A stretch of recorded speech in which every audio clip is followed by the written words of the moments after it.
Hello everybody and welcome to our third game of King of the Hill for today, Week 2 2018, and we have playing as OKW once more, it is Nagano on the northeast side of Crossroads.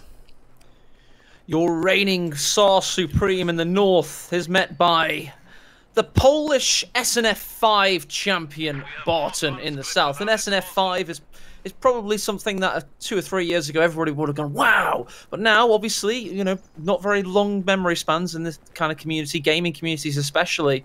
Barton is somebody that is a very, very scary former top-level player that comes into these situations is now a large unknown. You don't know how good he's going to be.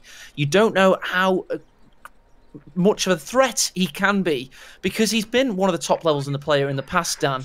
But he's certainly not been kind of hitting those heights in the past couple of years, but he certainly has the power to do that once more. Let's see what kind of Barton we're going to see today. Yeah, well, one thing we always identify with Barton, the game is never over with Barton. Even if you're pushing him back up to his base, he is that multiple-headed Hydra that just keeps coming back at you from seemingly nothing. And that makes him very, very threatening opponent to come up against. Nagano's got to be used to this, though, if I'm totally honest. Nagano is used to dealing with Hydras like Barton. He is. He's a very calm, controlled player, is Nagano, but he's losing this first guns fight, it must be said. Stern Pioneer pushed away with conviction, with only one loss of one combat engineer from Barton, which is a great start for the Pole against the Russian, so a little bit of Central East European rivalry here. No love lost there. And this is a great map, Crossroads. It's such a great palette cleanser. So fantastic to have seen this introduced into the game in early 2016 kind of era. Obviously a map with a great prestige. And Dan, it just feels like it's part of, you know, the best KotH maps now, with Longreskaya, Faymanville Approach. Any others you can mention that you think deserve a name to there? Gosh, some of my favorite maps from this. I don't know, Crossroad and Faymanville strike me as the really, really big players in the competitive scene. I really enjoy games on this map. I still do have a little bit of a thing for Kolodny. Just because the games there are very kind of lane intensive. Do you know what I mean? There's a lot of like engagements all over the map and really deep flanks, which I think are always devastating. So I mean, yeah, I would just say they're my three that I'm really keen on. Just to keep an eye, but before we get back to map discussion, we've got conscripts pushing up through the centre here, going straight for the cutoff. 2 of them, in fact. And this is just great. Incisive and aggressive play from Barton, making great use of the newly buffed conscripts with their better fire accuracy. He's had a strong start. He's off to a strong start, and it's just a classic thing that OKW players do. They just seemingly always let this point go at the start of the game, play off the back foot a little bit, and then tend to get into a recovery. 4 conscripts to me suggest Nagano may go for that MG. He may pop at this stage. I would say, is he going to go mechanized? He might do for that same build he has done before. But I mean, I suspect he's going to go for an MG here and start trying to lock this down slowly and build out against what is a very aggressive early game player. Another great point about conscripts, going back to that torrid game Von Ivan had in the first game of today's episode, episode 5 of series 2, is of course with conscripts you get so much more manpower, so much less upkeep per minute. They only cost 240 a piece rather than 300 for a penal, so he's already gotten field infirmary for 250 manpower in this first 4 minutes, which means he's going to be fielding full health squads, which is always a great point to make. I think that's a really good position to be in at the start of a game with a conscript-focused build, because you will get that edge maybe over OKW, but this is the difficult one. The building isn't actually doing him any favors here. He's actually given OKW a close-range green cover barricade to hide behind, and they're getting picked off at long range. This is actually a manpower sink for Barton right now. Nagano has clocked it immediately and is not pulling any stops back, counter-capping the fuel on the right-hand side whilst Barton's been decapping fuel for Nagano. So great map spread right now. We don't have players drawing each other to specific sides of the map just yet. Good point to mention in Nagano's base. We've got the battle group headquarters built, which means he's a little bit wary of Barton.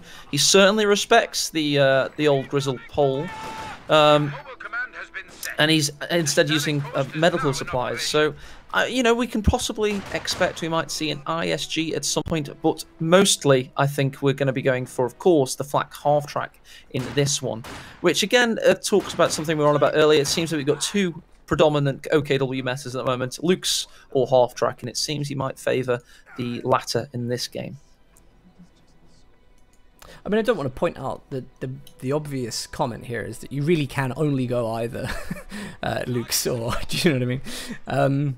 As a start off, people weren't even using the flak half track. No, I agree, because we had the back teching thing, didn't we? We used to go mechanize first for the Lukes, you back tech to the battle grouper for the healing, and that's fine. So at least we are getting the skip now. But I really like that the flak half track is more of a prominent player on the field. We've got a great engineers here with the flamethrower burning through the hedgerow, ground attacking, so that he doesn't risk getting counterfire from the Volks Grenadiers. Great play there. Now he's able to take the house, and he will be able to get some flame hits on these Volks Grenadiers, forcing them to retreat. There are lovely early game plays going on from both players. Yeah, it's really good. It's been ebb and flow, back and forth action. It's been cracking to see. What a great skirmish so far. It's all about gunfights, and this elongated early game, I mean, it's only 6.5 minutes, but it's been fantastic to watch, and the importance and the weight of each and every gun battle and the tactical battles for cover is what makes this game such a great game. I'm talking about Company O's as a whole, and it's about to be ruined because we've had the Dushka and the flak half track, which are going to absolutely sully and vilify the first passage of play and turn it into a killing fest, and the flak is about to set up and cause all kinds of problems. Yeah, tried to get that nice burst off with the early setup. Barton's having none of it. Conscripts going for cover behind the hedgerows, presenting a little bit of a difficult situation for Nagano. Let's not forget, Volks Grenadiers have already tripped up mines on this side of the map, so pushing this deep with the half-track spells doom if Barton has teched up for grenades, which he hasn't yet, fortunately. Watch the Dushka here. It can be surprisingly dangerous to a flak half-track, and it's actually prompted it to pop the concealing smoke and rush away. It's then hit an anti-tank grenade yielded from that conscript, so it's going to be out of battle for a good portion of time whilst it needs to be healed. So decent there. Let's talk about Barton's commander choice. He's gone for defensive tactics, so he can utilise the Dushka, the mortar, and of course those devilish tank traps. I love it. Love it. This is, if you remember, a GCS, this was Jezelin's strategy for countering what was a very powerful Lukes from the OKW. Being able to have access to... oh, sorry, just watching these engineers very carefully in this house, going to have a difficult retreat. The big point of this was to have, obviously you get the Dushka, which is, you know, replacing Maxim Tier 2, you get the mortar off map, so it was allowing players to go Tier 1 when penal battalions were effective. And this march from the Sturmgewehrs down. The Volksgrenadiers, sorry to interrupt, are pushing in deep. Dushkas, two of them have had to set up. They've managed to get around the cusp of both of them. One of them's currently facing the wrong way. Incendiary grenade has gone in. What a great push from these Volksgrenadiers, Dan. It's been really, really prosperous. That's going to be really, really effective, yeah. But actually, the Dushkas do manage to get on top of it. Barton's just got to be careful that he doesn't lose too many models to the flame, but it's given a great opportunity for that flak half-track to suppress and deal a hell of a lot of AoE damage to conscripts on the right-hand side of the map. Nagano is still looking very, very much in control of this right now. He is, he really is. I mean, however, we do now have two Dushkas and the less often seen AT gun of the Soviet Army, the M42 45mm, also known as the Mini Zis. It's going to get a cheeky shot off now, you know, and there's a conscript on the retreat path. Oh no, it couldn't quite get the angle. Hopefully for him, the conscript on the retreat path will be able to get the anti-tank grenade off. Will it? Yes, it will. They're going to go hunting down. Will they be able to do anything? Yeah, I think he's got the line on it. I think he has the line to get another shot. It's a quick-firing AT gun. One more shot could do it. Will he ground attack? He does! And he gets it! Max range. Awesome. That was incredible. That was a max range attack grounding through the smoke, having gotten the quarterback style grenade off. Great work by Barton. And Nagano's got to be a little bit uneasy now about his sworddom of his empire, as the Pole is in full rebellion. And it's not looking too great for him. Barton has definitely got something to say for himself on this front. Nagano's bringing out the AT now, fearing Barton maybe hitting tier 3. Of course, that isn't the case of what's happened. So Raketin not going to be amazingly useful on the field. At least he's protecting himself, though, in case a tier 3 rush did come about. What great play from Barton there, seriously, to get the ground attack like last minute. There's so many things going on. Really top level play. Yeah, I think Barton's going to be in the ascendancy now. But saying that, Nagano is just so difficult to really unsettle and knock off. You mean you hit him with a right hook and he'll just keep, you know, stable. This doesn't seem to really shock him for too long. He'll, you know, regain his composure and just stay calm, cool, and collected. And that's exactly what he seems to have done. He's still got a great foundation with his Folks Grenadiers. He's still dancing. He's still finding angles, and he's a very dangerous player still. So let's not count him out quite yet. Second SWS truck for OKW is on the field, and Barton's going for tier 2, whilst I think Nagano is bringing his headquarters into a tier 4 position. That's bound to be Panzerschwer, right? Yeah, so, definitely. It's already facing the wrong way. It's ready to deploy as soon as he's got the manpower resources in order to do so. So this is interesting for me, because Barton, I think, is probably going to want to tech up pretty quickly. I'll expect that he'll go for tier 4 with this, because tier 3 will be limiting in the sense that he'll spend to get something from tier 3 and won't be able to compete with Nagano's tier 4 structure going up. So I think, yeah, maybe he's going tier 2 so he has that security for decent anti-tank. It's possible. I mean, you do need a tier structure. You do need a tier structure, of course, to progress. I think tier 2 is the safest choice, because you can always back tech to Aziz in a dire situation. And Aziz literally won Barton over $1,000 before for SNF 5 as his MVP unit of the tournament. He's got a fond heart for using AT guns. Let's talk a little bit about you know, where Barton will possibly end up. And I genuinely agree with you, Dan. It is going to be tier 4. I can completely see him. Sorry, I just saw the funniest model projectile I've ever seen. My model jumped in the air down and then landed straight on his head like a lawn dart. It was great. I wish I was the camera controls, because the stream would have gone wild for that. But unfortunately, it is procedurally generated for the individual in question, which is such a shame. It is a shame. Yeah. I might draw it for you, Dan. I might literally draw you a sketch of what I saw. It was so We should do that for next week and show it so that everybody knows. We've got a good progression here in the north. The conscripts are going straight for the cutoff. Yeah, of course they're going to trigger. Surely they're going to trigger the Panzerschwer. Yes, instant suppression. Lots of AoE hits. Oh, squad wipe! A squad wipe! Nearly a double squad wipe. He just got 6 models there. They were clumped. They got clumped, and negative cover kicked in. The second model. KotH gets the kill on retreat. Oh no, that could not have gone worse for Barton. Oh my god, they were clumped and he deserved that. But wow. How unfortunate. That really was. It was, for people that were wondering, that was of course RNG related, but it was due to the terrain involved. The 2 squads were on the tip of that fence there, and as they started to retreat, negative cover kicked in along the path, which completely demolished the squad. Nagano had the presence of sight to get his Folks Grenadier in perfect position, and a double squad wipe. 480 manpower down the Swanee.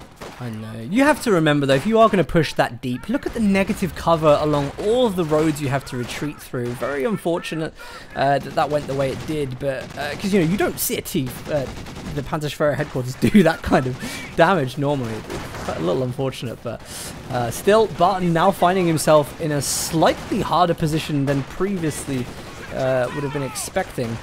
He's throwing those Molotovs around, giving the signs that he has teched up Molotovs and AT grenades, and that Nagano should be careful about a vehicle choice. Yeah, he's gone for both in this game. It's very, very good to go for both the Soviets now because, of course, Molotovs cost a lot less than they used to. Only 80 manpower, 10 fuel, which means you can pretty much get them out when you need them. And he just threw a double Molotov, showing he's got all lifelines still going. He's still in full control of his, micro, and he's got his sensors about him. He's got a nice double Molotov off. However, he's got a bit of a problem looming, and that's the Panzer Mark IV, which is about to hit the battlefield. Well, tier 3 is going up, so this is the interesting thing. So he's got tier 2. Does he build the AT gun and try and last out and build tier 4, or do you think he's going to fall into that trap of going for the SU-76? Still a good build, still can work if he makes tier 3 like a big thing.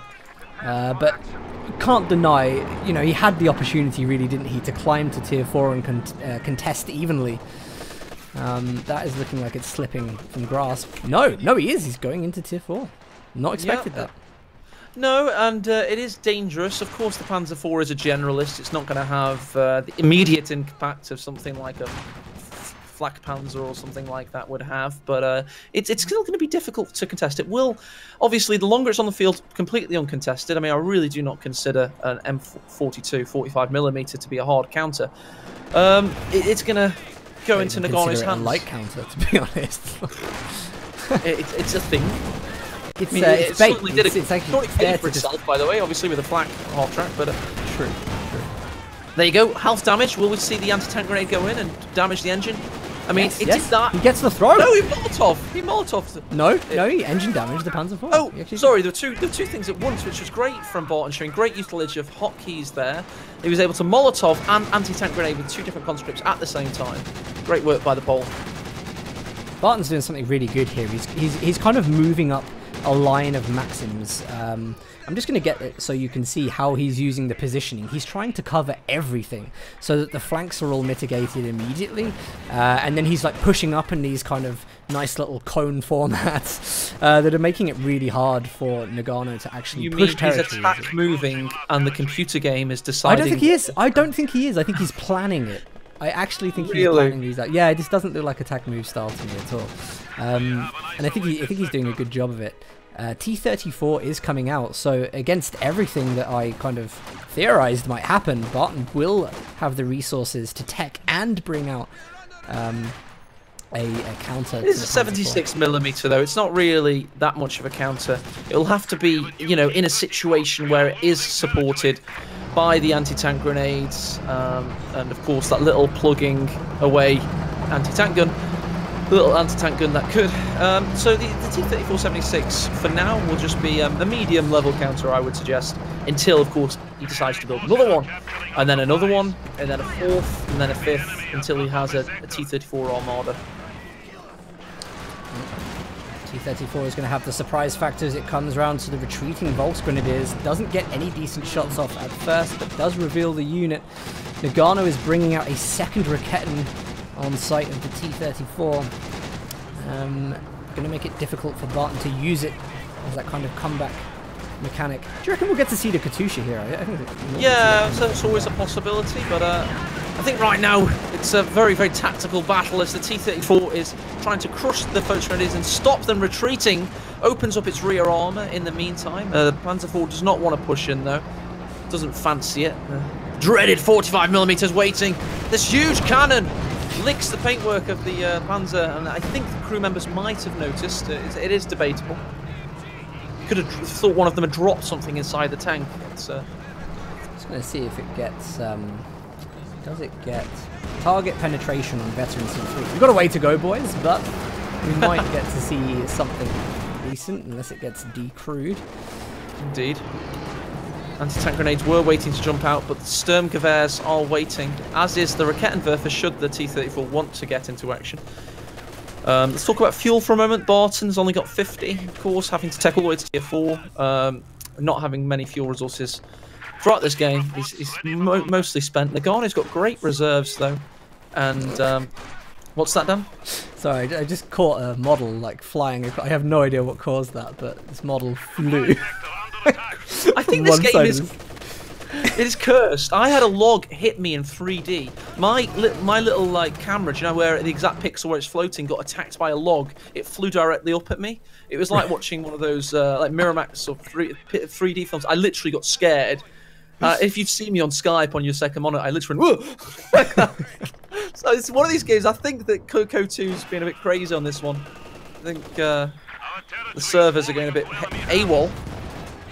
Oh, look at that. Ground attack through the hedgerow by the Panzer IV destroys the green cover barricade from the Soviets. We've got a 3-vet conscript squad trying to fight from Nagano's side of the map in the center. They're desperately fighting over this central VP, and I think Barton may just be able to tip it in his favor with the cover. It's still, do you know what, the VPs haven't been draining down as fast recently. Nagano may have the lead, but it's been very even for a while now. I think the next bit of tech is going to be absolutely crucial. We've got Panzer IV versus T-34. One of these players is going to, you know, bring something out that's going to start turning the tide, and I would love to see it be the Katusha. I really would, because I think it's going to be the moment we see, like... We've already had 340 manpower spent on the 120mm. I mean, it's not hit anything yet, but and I always agree Katusha's a great choice, but he's got the indirect fire option for now. If it is to start hitting, we know how damaging it can be. It's the true RNG bomb machine. Of course, missing again, of course, but when it does hit, honestly, it will hit one day. It'll be... there you go. There it hit this time. Elsewhere in the west, we've got a... Do you think Nagano's going to flick on special operations? He hasn't doctrine picked yet. He might be banking resources right now for that, which would be interesting. We've got a nice battle. Rear armor has just been found out. I wonder if he's not got anything in position to follow up with a ram. Oh, nice penetration through the front. The 45mm does nothing, of course. And yeah, what a great little ditty we're seeing so far. It's good stuff. Hey, we've got the mechanized regiment. Yes. We have the OKW Holy Trinity. Oh, I see. We'll see where you're going with this. I see he might be going for the late game 5 Kubelwagen strategy. That's a great choice, Dan. I can't believe you picked that out, because of course the mechanized will repair them double quick time, and he'll be able to swarm the field. Precise. I don't think Barton would be able to handle that right now. No, absolutely not. Especially with that stealth detection. It's just too much. It's too. And the extra tyre on the back, of course, in case they get a puncture. Another T-34 coming out for Barton, of course, making it a combined T-68. I just want to say, I don't think the King Tiger is a good idea. I don't think I've ever seen it be a good idea on Crossroads. Not even knowing that your opponent has Tier 4, the Soviets on the field, because the Su-85s are an absolute killer. We've got the HM-120, which can fire flares for long-range sighting for the Su-85s. So it's like, I hope it's not. Well, this is if we get the Su-85s, which will happen if there's a King Tiger. T-34s. It will happen if there's a King Tiger. He's such a spammer at Barton, is he just loves it. Honestly, better on. No, they're not on. It's just you're on about something that he might not even build. Normal player would build an Su-85. I completely agree, Dan, and you're saying the exact right thing. It's from the playbook. Barton does not read from the KotH player's playbook. He's a different breed of animal. Oh god, it's a bit of a cheeky situation in the west there. Just keep an eye on that one. It's a bit going to go badly. No, it's just been scouted. Well, yeah, as I say, Barton does not read from the playbook, the hymn book. Anything you want him to do, he won't do. T-34's on the rampage here. Yeah, I just it would concern me, because I think actually there's a very good, you know, when you have an advantage, I like seeing players actually push the advantage. You know what I mean? This is he's actually creating a large section of the game for Barton to do whatever he wants. Do you know what I mean? Without this extra vehicle, he's just letting Barton push back, and you never know. Like the if he is saving for a King Tiger, which again still hypothetical, you're right. Then it could go wrong, and that is a throw, and I'm not sure I respect that. Oh, talking about throws and a lack of respect. That Panzer IV showed a complete lack of respect for the 76mm cannons of the T-34s, and destroyed one of them. So I don't think he's even got a possibility to make a T-34 Armada now, and as soon as the KT hits Su-85, it has to be the pick, surely. What do you see that shot through the hedge then? Great ground attack. Yeah, missed, but a really, really good idea. I love seeing players still 25 minutes into the game paying attention to ground attacks, making use of like every little bit of the game that gives them any advantage. I love it. But as you rightly said, I mean, this is such a difficult situation now for Barton without that T-34. Where do we start going from here? Well, we're in a bit of a slug match right now, in all honesty, until we see this big, huge, colossal breakthrough unit, which I'm sure you'll allow me to give a full honours and introduction to. We are now in what's known as a killing match. The players have got armies that are just pitted against one another. The battle lines are drawn, and it's just a sorry affair to be a trooper on the battlefield, because your chances of survival are so low because there's so much shrapnel flying, there's so many bombs hitting, and it's just one of those games where they're just waiting now. They're waiting for that huge next piece of tech that'll be a battering ram through these lines. I agree. Barton's got to know that something's up at this point.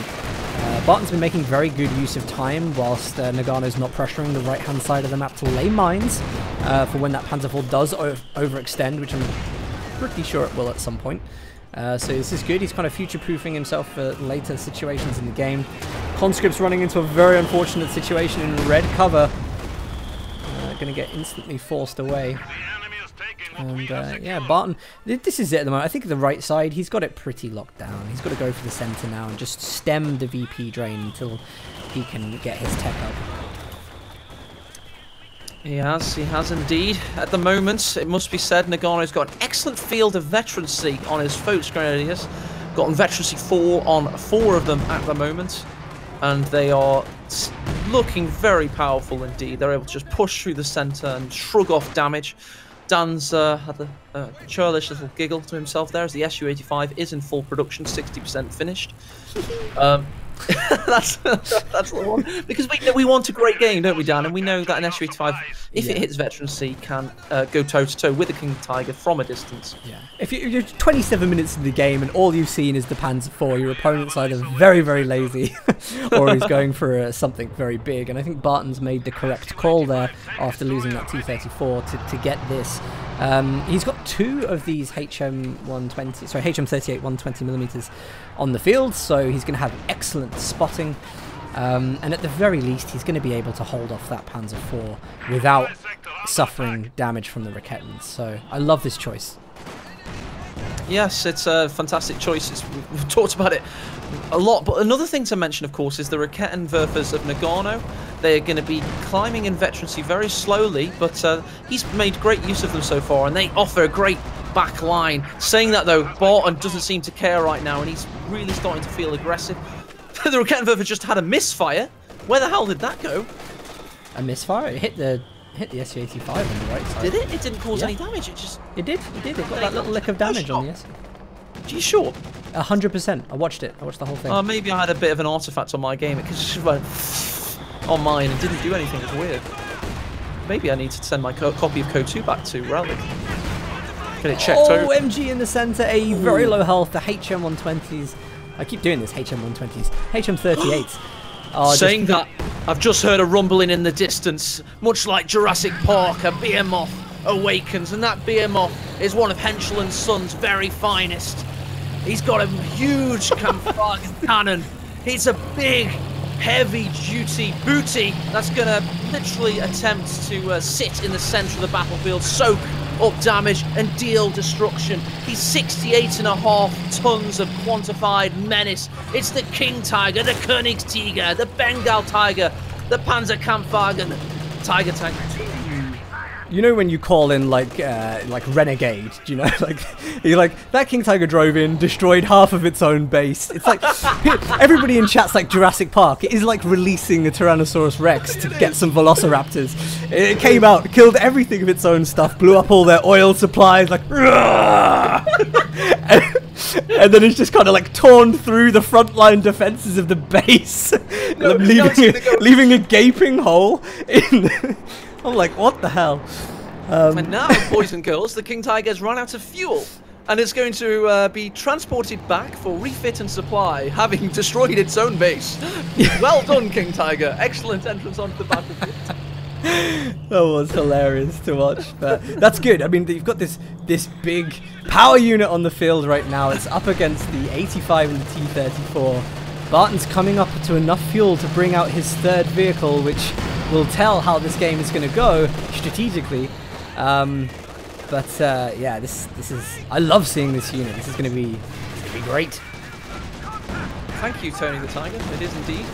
We're in for a good one, ladies and gents. So hang on to your panties, call your friends, grab a beer if you dare to miss more than 30 seconds of what is going to be a colossal contest. For those that are tuning in, oh god, as we, by the way, just about now having a rocket barrage hit from the Firestorm Doctrine.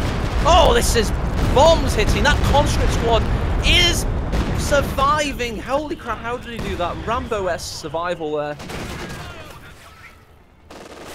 Running from a hail of fire and artillery from a distant field. Great late game pick, by the way. Nagano with Firestorm. I can't pronounce that. Firestorm, of course. As Richard Nixon would say, indeed. Yeah. Oh, this is a great pick because he's absolutely bathing in munitions right now through most of this game, not spending really anything. So he's going to be able to continually use the rocket barrages to just kind of bring Barton further and further away from the center VP. Look at this positioning. King Tiger protected by the Raketin on the left. That's a threat, and Nagano's still finding the resource to throw on the right-hand side. It's such a good play by Nagano right now. This is really, really good late game. It absolutely is, and it's another really good late game, however, for the Pole, because although he's now suffering yet another rocket barrage, look at the fireworks, the pyrotechnics on display at the moment, not actually finding anything, but further penning Barton back. He's stuck between a hard place and a huge colossal rock that's currently reversing and crushing more hedges. Really is got a passion for destruction at the moment. Ooh, roaring into place though, Dan. They're going for the anti-tank grenade. This is brave. Well, maybe brave. They don't actually get the first one off. Not enough health. Barton didn't hit the second anti-tank grenade. It is not going to pursue, which is very, very unfortunate. The second Su-85 is about to hit the field right now, which will actually start to even out the advantage of the King Tiger. It's still an amazing game. Barton still has more on the field than Nagano. Su-85 with a huge, colossal penetration there. It pretty much got rid of 10% of the King Tiger's health. And that will help with veterancy quite a lot. It's already nearly hit veterancy too. Second Su-85 is in position. If only Barton had line of sight right now, he could see where the King Tiger was and he could really make a show of things. Oh, what is happening here? Nagano overextending with this Panzer IV because there's two Su-85s. And they're in Jäg mode. They're going for it. They're literally sensing blood, Dan, and they're swimming as fast as they can like the sharks they are. Which isn't very good. They're big fat sharks. They're terrible. It's rubbish. Yeah, see, this is the thing with the King Tiger. What effect really has it had at the moment? Nagano's actually now wasting the last of his resources. I say wasting, he could wipe. Could wipe the Vet 3 Dushka. Indeed, he does. Vet 3 Dushka down. Meanwhile, we had a Molotov go in just north of the center of your picture there. What a great game. Rakettenwerfers, by the way, in position. They're now trying to destroy the Dushka. However, the conscripts have something to say about it, as does the 120 mil. King Tiger's back awake. He's had his slumber. He's feeling aggressive. Su-85s are going to fire through the hedge against him. What a titanic encounter we're seeing. This is really starting to heat up now. It is, and I haven't liked this King Tiger choice at all. Nagano's being a bit cheeky here, thinking that he can get this to work. That being said, Nagano still has, well, that's just changed to 17 PopCap to play with. Barton has a little bit less, so Nagano still has some options if he thinks he can counter this build in any way. I'm just thinking, what would I like to see right here? And if I'm honest, I think MGs. Really? I was going to say rocket artillery from Nagano, in all honesty. If he's got this pop cap to spend a nice little Stukasafus for 14 pop cap, which would pretty much take him to 100, would be a great aggressive piece against 2 Dushkas and 2 AT guns, and of course that horrific thorn in his side, the 45mm AT gun. I agree. I just feel like the conscripts are just running circles at the moment where they really shouldn't be. There isn't that kind of lockdown anymore. You've got the 1MG in the center. It's constantly harassed by the HM38 mortar, and I don't know. I just feel like Nagano doesn't have pushing power. He's using the stealth Rikettens to try and get up on the 85s, but I just might work though. It might work, especially if the King Tiger can get a shot in Dan. Huge shot coming in. There you go. Rikettens open up. This could be one dead SU-85. The King Tiger can get another shot and maybe attack ground. Oh! They get it. What a great place tactically there. He snuck up. Hidden. That was it was amazing. Wow. It was a sneaking Riketten, hidden Tiger. He got the shots in and got the vindication of his tactics. Yeah, that was amazing gameplay from Nagano. Seriously, just spotting that there wasn't anything to detect the Rikettens in that small gap and picking an amazing moment, going in with the King Tiger to get that first shot off. Great play, really great play, and actually Nagano just keeps solidifying this frontline presence. Everything's on Vet 5. Look at it. It's such a powerhouse of mobile infantry. It is, and he's able to keep pushing in. However, that Focus Grenadier is very brave indeed. But why is he actually doing that? Is he looking for the line of sight for his rocket barrage? 200 munitions now spent, further punishing these support weapons. Who needs a Stukas Abuse when you've got one on the off map?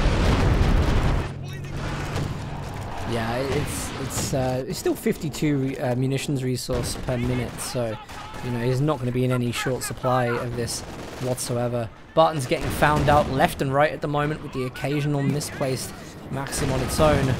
The best thing he can do with 155 VPs is lock down the right-hand side as best as he can and start to push the boat really slowly. But Nagano, check this out. Panther in the build. This has got to be the perfect setup, really, for OKW. It's a great unit. To be honest, it's overkill now. Let's face it. He does not need that Panther, but he wants it. He wants the mobile finishing touch, the arrow tip of the incredible shaft he's built up. This, of course, mostly consists of the huge King Tiger and the Vet 5 Focus Grenadiers, and he's going to have that. He's going to have that mobile Panzer Kampfwagen, and it's going to cause serious problems.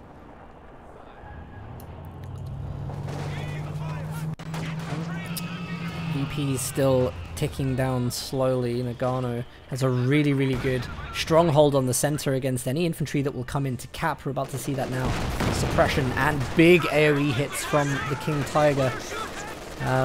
Still, you know, I do think we definitely know that Nagano is lacking in indirect fire of any kind. So the actual support pushes from Barton, they're not really counted in any way. Barton's just been very sneaky and had some great...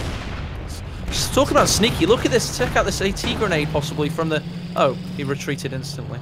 I thought they were hiding behind the house to AT grenade the King Tiger. I thought so too, but that's Barton for you. Here they go, they're setting up on the T-34. He's got to get out of there. Good response from Barton to get that unit out of danger quickly. Those double Rikettens are lethal. Of course, if the Panther can't currently enter the battlefield, it is a costly vehicle. It costs 18 manpower, and he only has 15 slots at the moment on his pop cap. So there you go. He lost some models on that Vet 5 Focus Grenadier, which caused the Panther to come out, which means that Focus Grenadier ain't going to be able to be full squad until something else changes. So it's like some kind of swapping party. So your turn, I'm going to wait 5 minutes. What do you think Barton's teching for, by the way? He's floating a bit of resources at the moment. Panther's just made its... I think it's the first entry of the Panther here, just been spotted. Yes, Barton, indeed. We're waiting for him to respond with his choice. He picks up the Riketten. Nice. Which great choice. I think is, yeah, really good choice. Yeah, obviously he was going to pick it up, but some, you know... He may, in this situation, it is surprising to casters when they do pick up support weapons because, of course, PopCap is a vital resource at this point. We're in a very late game situation where both players have high amounts of army value, and so to pick up a support weapon rather than destroy it is a distinct choice. Just thought I'd clarify why me and Dan went, wow, he picked up the Riketten! But a second SU-85 is indeed the idea, and I think that's wise. Yeah, it's a good choice. I fully agree with that as well. It's really nice to see when you get these kind of late games, everybody's been keeping hold of their units. So we're actually seeing, and I really like this when you see games where we're getting the full veterancy armies battling against each other. We've got good vetted infantry, we've got tanks starting to pick up vet, everything is super effective, and it's almost like casting a game that we don't normally get to see because, you know, things start reacting differently. Things are stronger than we're used to seeing, or whatever. People will get surprised at what's actually happening as a result of pushes. This is really nice to see. Veterancy actually working. It's fantastic, and it's one of the hallmarks of this series, and it makes this game very different indeed. What's making something very different indeed is the engine of the SU-85, which currently ain't working thanks to the wombo combo of the Raketen and the Panzerfaust. And here comes the Panther on the prowl to reverse away again. Not do much at all. Yeah, he's using it. I think he's using it exactly as he should be. Where is this off map? Oh my god, it's right on the retreat path! Oh, that could have been a lot worse. It still could be bad. The conscript somehow survived. Wow. Wow, indeed. That could have been a lot worse for Barton. That could have been GG, in all honesty. He'd lost 2 of his Vet 3 conscripts there. Barton's been so... Look at that. 1 Vet 3 conscript, barely any health. Still wants to leave it in against the Panther for the cap. This is a very, very difficult situation. Barton still has loads on the field. This is the tragic thing, is that there are still things to work with, still plays to be made. But he has to actually do the work to repair right now. And this is an advantage situation for Nagano, who I think is instantly spotted. This is where we're going to do this. Let's flank. Let's go in. Yes, indeed. He's already repositioning for the next attack. And he's going in right now with the Panzer IV into base. He's got full health, so that first AT grade did nothing. So I wonder what he was spotting for there. Maybe he was... Maybe... This is really crazy to think about, Dan. Well, maybe he was expecting a Katusha to have just been built without even firing. You just don't know the 4D chess that Nagano is capable of playing. I mean, he is Russian. So I can't, but he was just having a little scout there. And wouldn't it be glorious to catch your opponent building rocket artillery, and before they've even had a chance to use it, you take it out? I think that'd be something to go down in history books, to be honest. I do agree. A catastrophic loss for Barton as well. Barton actually having his T-34 and prioritized vehicles there took a little bit too much damage. And look, Raketen's just continually creeping up, getting a last big hit on that T-34. It has to get out of there. Can the Raketen get the last shot? It will! Oh, it does indeed! Ninja Raketen hitting Veterancy 4. What a heroic little rocket anti-tank gun there. It did a huge thing. They did a huge thing early, taking out the SU-85. And it's been like mission impossible for Barton right now as the James Bond Raketens do their work. Yeah, Barton just... You know, Barton just hasn't controlled the Volksgrenadiers coming in. They're getting the sight for the Raketens. But saying that, the SU-85s are currently on the attack, Dan. They're marching forward, possibly. Yes, indeed. They sense blood. Currently, the MG-34 is watching out. They've got a narrow gap to navigate through. They're going over tough terrain, and the Tiger has been able to retreat into base. That could have been very high. Yeah, it could have been. Panther is now going in. And the Panzer IV is also just gone all the way around the southern tip there, Dan. Finding the rear armour of the Su-85, the Vet 3. Taking it out with aplomb. That was an excellent attack by Nagano. Blitzkrieg in full effect. Yeah, this is great. This is really, really good play. He's just constantly outmaneuvering Barton. Panther's getting away with low health on engine damage. Barton dropping to 75 points right now. And Nagano has just outplayed Barton nearly at every point in this game. He did. He showed full respect at the start there. But as soon as the train got rolling from Nagano, there was real no stopping him, and it's been the Raketens, those Jove-esque Raketens, to call about his clanmate as another vehicle goes out of control. MVP unit right there. Veteran C5 Raketen is the best Raketen. By far. Wow, I mean they've been so damaging, and you know, Barton just hasn't been able to stop the vision being, you know, utilized to spot for those Raketens. What? What a counter to the tier 4 SU-85. He managed to make the King Tiger work so effectively. And they just finished off that Dushka right there, the Vet 5 Raket, and the Vet 5 Raket and shows no mercy. We were on about the King Tiger. We should have given this, indeed. Yeah, indeed. Let's just GG well played each other. Well casted. Well casted, eh? Well done, Dan. Great cast. Good work. God, we have such terrible egos. Oh, God, isn't it horrible? It really is, you know. There we go. Barton with the surrender. He does indeed. He's had to throw in the towel. He can't use the excuse of having to go to church or something there, because genuinely he's just been well and truly outmatched by Nagano in that game. Unlucky, Barton. Well played, but the Tsar Nagano marches forth and on.